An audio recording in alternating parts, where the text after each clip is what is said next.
नमस्कार।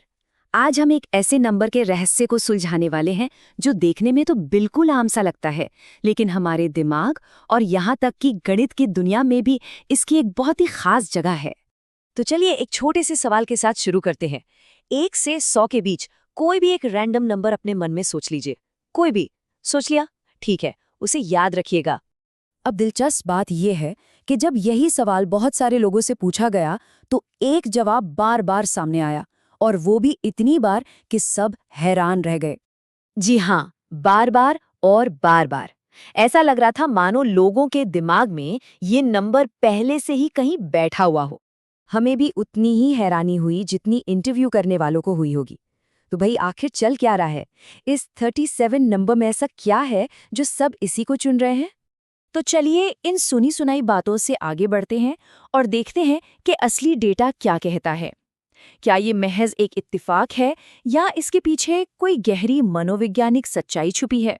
तो इस मामले की तह तक जाने के लिए अब तक का सबसे बड़ा रैंडम नंबर सर्वे किया गया, और इसके जो नतीजे आए वो सच में चौंकाने वाले थे। इस सर्वे में 2 लाख लोगों ने हिस्सा लिया था। समझ रहे हैं? 2 लाख! ये कोई छोटा मोटा सर्वे नहीं था, और इतने बड़े डेटा को हम नजरअंदाज तो कर ही नहीं सकते। और ये रहे नतीजे। अब अगर हम कुछ मजाकिया नंबर्स को हटा दें तो ये चार्ट साफ साफ दिखा रहा है कि 7, 37 और 73 ये 3 नंबर बाकियों से कहीं कहीं ज्यादा बार चुने गए। और मजे की बात तो अब शुरू होती है, जब लोगों से कहा गया कि वो ऐसा नंबर चुने जो उन्हें लगता है कि सबसे कम लोग चुनेंगे। तब भी क्या हुआ? सबसे ज्यादा लोगों ने 37 और 73 को ही चुना। मतलब ये रहस्य तो और भी गहरा हो गया। ठीक है, तो अब जरा गहराई में उतरते हैं। इस क्यों का जवाब जानने के लिए हमें पहले ये समझना होगा कि हमारा दिमाग असल में रैंडम शब्द का मतलब क्या समझता है। पता है, हमारा दिमाग असल में रैंडम चीजें सोचने में उतना अच्छा है नहीं। उसे ऑड नंबर्स इवन नंबर्स से ज्यादा रैंडम लगते हैं। प्राइम नंबर्स जैसे 37 उसे 39 जैसे कॉम्पोजिट नंबर्स से ज्यादा रैंडम लगते हैं। हम 1 या 99 जैसे किनारों के नंबरों को छोड़कर बीच के नंबर चुनना पसंद करते हैं। 10, 20, 30 ये तो बहुत सीधे साधे लगते हैं। और सबसे बड़ी बात, 3 और 7 ऐसे अंक हैं जिन्हें सबसे ज्यादा चुना जाता है। अब इन सब बातों को मिला दें तो 37 एक परफेक्ट कैंडिडेट बन जाता है। एक ऐसा नंबर जो हमारे दिमाग को लगता है कि हाँ, ये सच में रैंडम है।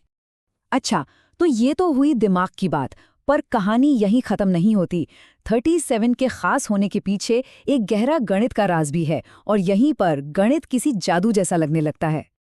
ये सुनने में थोड़ा मुश्किल लग सकता है, मीडियन सेकंड प्राइम फैक्टर, पर इसे आसान भाषा में समझते हैं। हर नंबर कुछ प्राइम नंबर से मिलकर बनता है ना?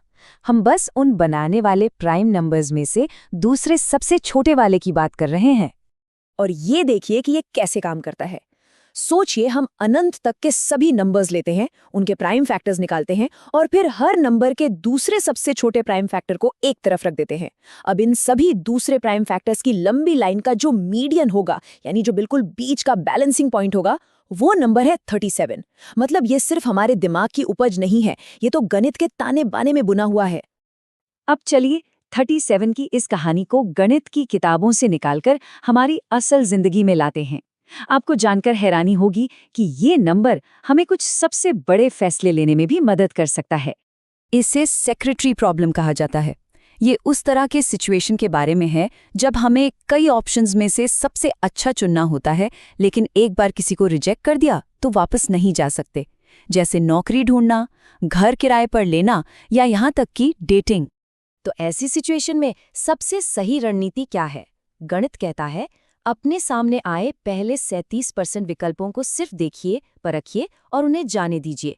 इससे आपको एक अंदाजा लग जाएगा कि अच्छा विकल्प कैसा होता है, और फिर उसके बाद जो भी पहला विकल्प उन पहले 37% से बेहतर मिले, बस उसे चुन लीजिए। तो सबसे ज़रूरी बात यह है कि न सिर्फ 37% विकल्पों को देखने का नियम है, बल्कि इस नियम को मानने पर आपके सबसे बेस्ट ऑप्शन को चुनने की संभावना भी ठीक 37% ही होती है। मतलब एकदम परफेक्ट बैलेंस। तो हमने मनोविज्ञान देखा, हमने गणित को समझा और हमने इसका असल जिंदगी में इस्तेमाल भी देख लिया। अब इन सब चीज़ों को एक साथ जोड़कर फैसला सुनाते हैं। ये एक ऐसे इंसान का कहना है जिसे 37 नंबर से इतना लगाव है कि उसने इससे जुड़ी हजारों चीजें इकट्ठा कर रखी हैं। ये बात इस नंबर की कहानी में एक मजेदार और मानवीय पहलू भी जोड़ती है।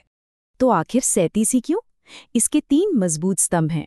पहला, मनोवैज्ञानिक, ये हमारे दिमाग को सबसे ज्यादा रैंडम महसूस होता है। दूसरा, गणितीय, ये सभी संख्याओं का मीडियम सेकंड प्राइम फैक्टर है। और तीसरा, व्यावहारिक, ये मुश्किल फैसले लेने का सबसे कामयाब तरीका है। ऐसा लगता है कि हम सब अनजाने में ही इस नंबर की तरफ खिंचते हैं, क्योंकि हमारे अवचेतन मन में कहीं ना कहीं ये हमें सही लगता है। शायद हमारा मन इन गहरे गणितीय पैटर्न्स को महसूस कर सकता है। लेकिन अब एक सवाल उठता है, क्या इस सारे राज को खोलकर हमने रैंडम होने के इस खेल को हमेशा के लिए बदल तो नहीं दिया? क्योंकि अब जब आप सब इसके राज जान चुके हैं, तो अगली बार जब कोई रैंडम नंबर चुनने को कहेगा, तो कौन सा नंबर चुनेंगे?